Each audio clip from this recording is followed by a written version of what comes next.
Is it really possible to turn this patch of weeds behind me into a flourishing garden?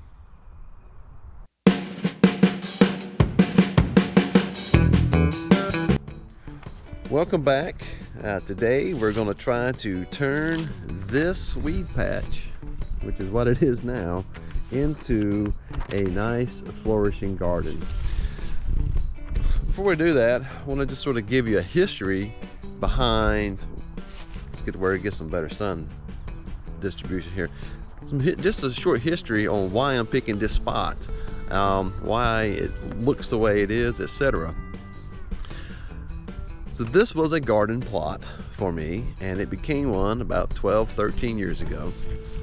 Again, you can sort of see the faint outline of about a 10 by 10 square. The leaves kind of help mark the outline, and you can see better these different poles and posts that have been used to support plant growth over the years. But 13 years ago, when we decided we'd go with this garden, we had done a few other things. We'd done some things with straw bales for a few years before going to a traditional in-ground garden. Had about 5 yards of 50-50 soil and compost just dumped on the ground, on top of the ground. Spread it out, formed the shape of the plot, formed my rows and my hills for whatever I was going to grow. And I'm going to tell you, wow, that was an incredible garden that first year. And it didn't have any choice but to be an incredible garden because it was growing in 50-50 compost / soil. It didn't have a choice, and it was fantastic. And the first 3 years probably had a wonderful, wonderful, lush garden. It was great. It became a wonderful, relaxing hobby for me, and I enjoyed just being out here in it. After that third year, had to start doing some things to the soil, had to start amending it because I hadn't really been doing that. In the previous years, maybe I'd throw in a little bit of store-bought compost, some black cow or whatever in the areas where I was planting. And had to amend the soil, started buying more and more store-bought compost. Tried to create my own. Really wasn't following the instructions very well on creating my own. Didn't do the research I needed to do, so that didn't work very well. But probably the biggest thing that happened after about year 3 was the weeds just kind of came in. The grass started growing in from the edges of the garden, started making its way in. More and more weeds started sprouting up, as different seeds and things would blow in on the wind. And I was able to stay on top of that by just pulling it by hand. And it just seems like all of a sudden it got out of control. And that kind of became tiresome, to be quite honest. It reached a point where I just couldn't stay on top of it. And so I bought some weed cover to put over it. It was in 3-foot wide roll. It wasn't like a big piece. So there were seams in it, and the weeds started coming up in the seams, or the weeds would start growing up through the holes where the plants were supposed to be coming up, the plants that I wanted. And that just got tiresome. Then I had a summer where the blight killed all my tomato plants, and I moved them to the other side of the garden, but they didn't grow as well, and it seemed like we were eating less and less as well. So around 2016, decided, well, we're just not going to have a garden this year. I'm going to take a break. Gotta do some reset. Gotta do some research into what I gotta do to do a better job of managing the weeds and managing the health of my soil. And what do we really want to grow? What are we really going to eat versus what are we growing because it's fun to be growing it? And said, I'll just take a year off. And then the following spring came, and like, well, I'm not ready to start this thing up again. And then another spring came and still didn't do it. And at that point, I had put aside my dream of turning our property into a suburban homestead. That had always been my goal, my ultimate goal with all of that. And just sort of decided, no, that's not a place that we're heading. There were some other things going on in our life at the time. We weren't quite sure where the future was going to take us. We weren't even sure that we would be staying in the United States, to be quite honest with you. at that point. So like, why pursue this? And just stopped all of that work. And as a result, this became severely neglected. And what you see is what it became. Fast forward to this past fall, 2021, and I made the decision that it was time to renew that goal, to renew that dream of turning our property into a suburban homestead as a laboratory. And that's what this is going to be. This is going to become my lab, to where I relearn those skills, hone those skills, and expand on my skills, so that one day we can move out of the suburbs and onto a real homestead. And I've got some ambitious goals for that once we move off of this property, in doing that. Before we can do that though, got to learn some lessons. And one of those lessons is, can I turn this patch of what looks like wild strawberries but don't really produce any berries, and other weeds and grasses, can I turn that into a real garden? And am I able to do that from a self-sufficient standpoint? That means we got to prepare this plot. All of these posts and stakes that are still up from gardens past, they've got to be pulled up. The metal ones, the wood ones rather, I'm pretty sure are just going to break off at ground level, and I probably have to dig those up. But these metal poles that I have in the ground that I use to trellis my green beans, and some experimental stuff that I did with tomatoes that I borrowed from some greenhouse owners that I know, they're going to be a little harder to get up, but they've got to come up, because they got to cut all this weed down, collect all of the cuttings, because it's nice green material to put into the compost. And once all of that is done, I need to cover this whole thing with black plastic so it doesn't get any sunlight, so it keeps any moisture off of it, and the weeds can die between now and the spring. And in the spring I can pull this black plastic off, hopefully find a bunch of dead weed cover, pull it up, burn it up, whatever we're going to do, so that we can start the garden fresh. It's a long list of things to do. Let's get to it.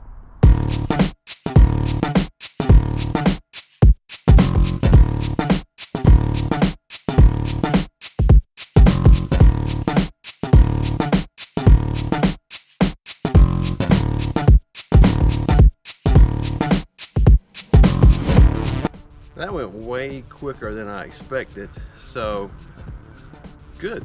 And those taller posts that I had, I can actually cut the bottom parts of those off that had been in the ground and were rotting, and use the top half just to help stake some stuff this spring. So this was good. All that's left now, well, not all that's left, but the next step rather, let's mow this stuff down.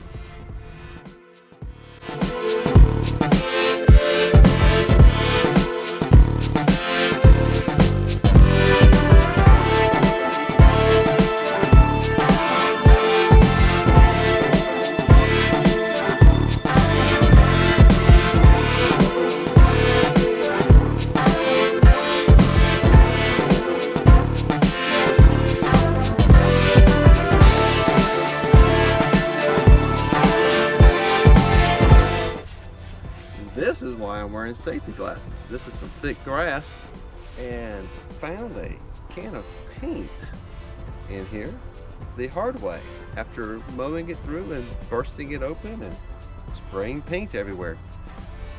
And I don't even know how it got there. I knew there were a couple, thought I pulled them all out. I clearly missed one, but now that that's out of the way, let's get back to it.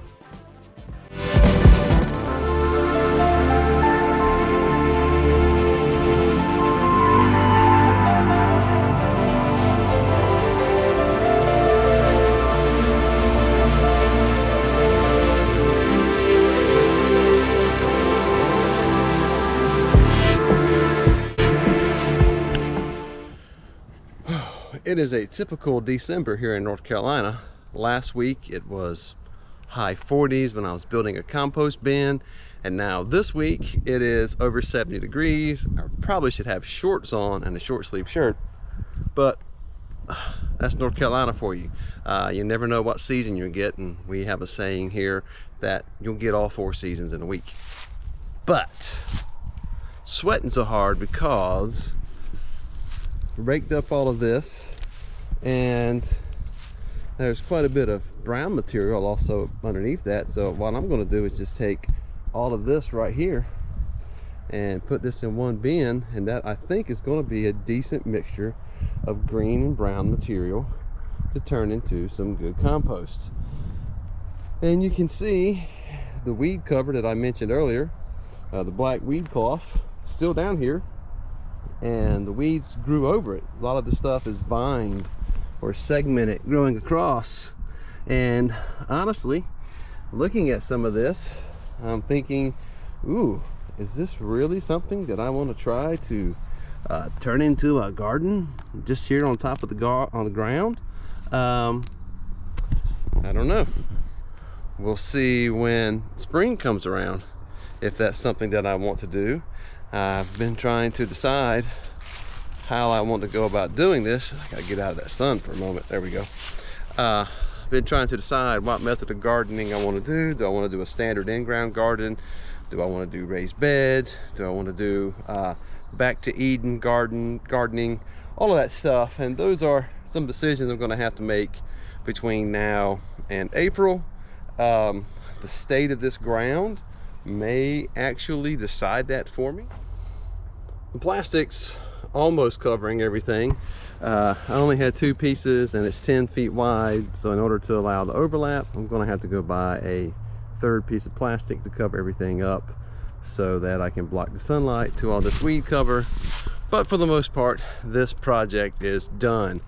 I am not an expert. I am not doing this for educational purposes, other than maybe to see what you should not do. So I am open for any comments and suggestions on what I did with that compost. I went ahead and gathered all this stuff up and decided I would put it all in one bin. But I have to admit, there was enough root material in that stuff that it makes me wonder, am I just going to create a big ball of smaller patch of weeds for all of this as I piled it up in here? I even added some extra nitrogen by throwing in some fertilizer to help with just in case there wasn't enough green matter in there. But this is my lab. This is my learning experience. I'm doing this as much to document what I have done as much as I am to possibly entertain somebody with how ignorant I am. So I am open to any and all comments, if anybody actually sees this, about whether or not I should have done that right there. We'll see. I'm going to run to the big box store and buy another piece of plastic so I can cover up that last little strip there and kill it as I wait to decide between now and the spring what kind of garden I'm going to put down there. So I'm not going to bore you with anything else. I appreciate you sticking all the way to the end for this. If you found it entertaining, somewhat interesting, educational, any of the above, or just simply idiotic, I'd appreciate a thumbs up. Maybe even share it with somebody so you can say, hey, look at this idiot trying to start a suburban homestead. If you liked it enough to maybe see what happens next, go ahead and hit the subscribe button that's down there in the corner. In the meantime, always remember that the one who created you made you able to create. So get out there and make it, grow it, and live it.